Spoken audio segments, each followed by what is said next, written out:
Eu queria só citar aqui, porque foi uma parte do livro que me marcou bastante, sobre um outro perigo que mostra, inclusive, a própria ineficácia, né, da justiça social, até mesmo segundo as suas próprias ideias. Que é quando ele está falando ali sobre como ela tem causado danos com relação ao aborto, né, com as ideias do aborto. Então, na página 30, ele vai falar um pouco, deixa eu só me achar aqui, e ele diz assim: em outras palavras, a justiça reprodutiva é a afirmação de que uma mãe tem o direito humano de tirar a vida de seu filho não nascido, se ela assim o desejar. E ele está falando aqui num contexto sobre também pessoas que estavam lutando contra o racismo. Então ele continua. A ironia aqui é dolorosa, porque no tempo da escravidão, o argumento moral era mais ou menos o seguinte: os negros escravizados não são totalmente humanos, e sim propriedade impotente e sem voz de poderosos donos de escravos que deles podem dispor como lhes aprouver.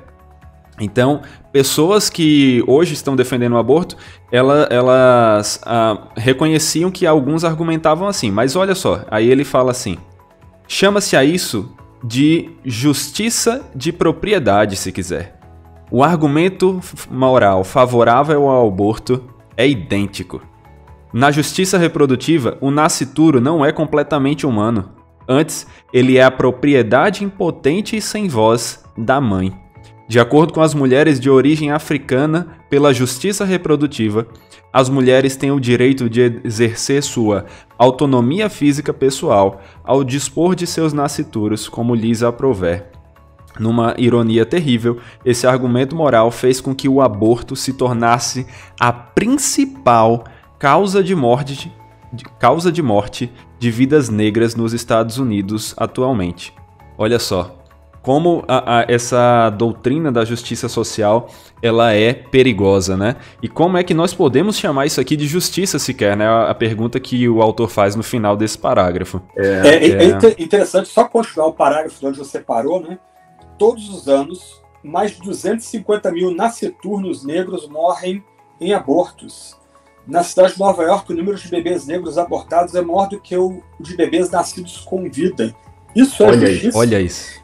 Então, aí, Saor, o que a gente está vendo, na verdade, com essa agenda, né, nefasta, que infelizmente pauta a igreja, né, nós ficamos tão viciados com a ideia de mostrar a relevância da Bíblia, né, que a gente vai a reboque dessas pautas aí, né? O que está acontecendo, na verdade, é um processo de eugenia. E um processo de eugenia racista, na verdade. Então, chega a ser escandaloso, né? Ter que lembrar isso, mas é o que está acontecendo. Quer dizer, certas vidas não importam, na verdade. Né? Vou usar o vocabulário aqui da ética, né? Certas vidas em potencial não importam. Ok, então vamos exterminá-la. É direito da mãe fazer isso, né? Ou da reprodutora fazer isso, né? Mas isso é um processo de eugenia. E que, como o Alan mira aqui, acaba atingindo uma etnia específica, né? Então, assim, chega a ser surreal o que a gente está contrapondo, né, vivenciando hoje no Ocidente. Não, é muito triste, é muito triste. É aquela coisa, vidas negras importam, a não ser que ele seja o meu bebê que eu não quero mais, né?